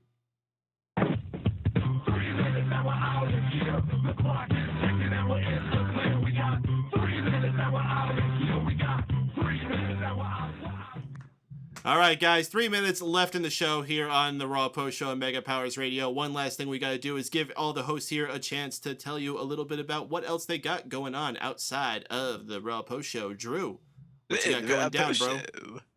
I got, you can follow me at Twitter at DrewSivWhite, and you can also go to the YouTubes and find me at McFrickin' So do those 2 things, my loves. All right. Shaun is unfortunately seem to having some connection issues just at plug time. If he cannot get back, I just want to tell you all to check out his YouTube channel, Happy Pope Gaming Productions, where he does some fun Let's Plays and some other cool stuff like that. So certainly check that out. Wago, what you got? All right. To hear any of the podcasts I do, be it be on anime, just my general thoughts, or MMA, you can go to StephenWago.com to find all of that out. And at SteveWago is my Twitter handle. By God, saying I learned a valuable lesson tonight. Call block. Here's the thing. We will never do that to anyone that just wants to call in and share their opinion. But if you want to be a disruptive asshole, fuck you. Honestly, I feel bad saying people's area code sometimes, but I have no other way to, distinguish you guys. So area code's not so bad. But, all right, Tony, round us out with plugs. All right, guys. SmarkOutMoment.com for the wrestling side of things. FanboysAnonymous.com for the geek culture side of things. OutOnLimbs.com, maybe? I don't know. But more importantly than Out on Limbs, the All Talk Show, which we do randomly. And if you want to follow whenever we're going to do a live episode of that, make sure that you follow the Facebook account. And just so everyone knows, Out on Limbs is on the same schedule as Addicted to Anime. All right, maybe worse. Shaun, I told him about Happy Pope Gaming, but you have anything else you want to throw out to the people out there? No. 60 seconds. All right. Just that phone number one more time. So take it All away. right. Well, if you are bored at any time throughout the rest of this night, we're going to be off the air, but the fun never has to stop. For a good time, dial 201-567-4211. That's 201-567-4211. And for the rest of the guys here, just going to tell you all that if you enjoyed this show, join us every single week here on MegaPowersRadio.com for the most interactive post-Raw experience available. You never know what the hell is going to happen. We're here live. MegaPowersRadio.com is the place to be. We're also available in archive form, though, if you can't be here live. iTunes, Stitcher Radio, YouTube, and SmarkOutMoment.com. Pretty much wherever podcasts are found. If you enjoy us, subscribe us, give us a good rating, and help us out find some new oil. Help us find some new listeners and all that stuff. For all the panelists here, we'll see y'all next week. Have a good night, folks.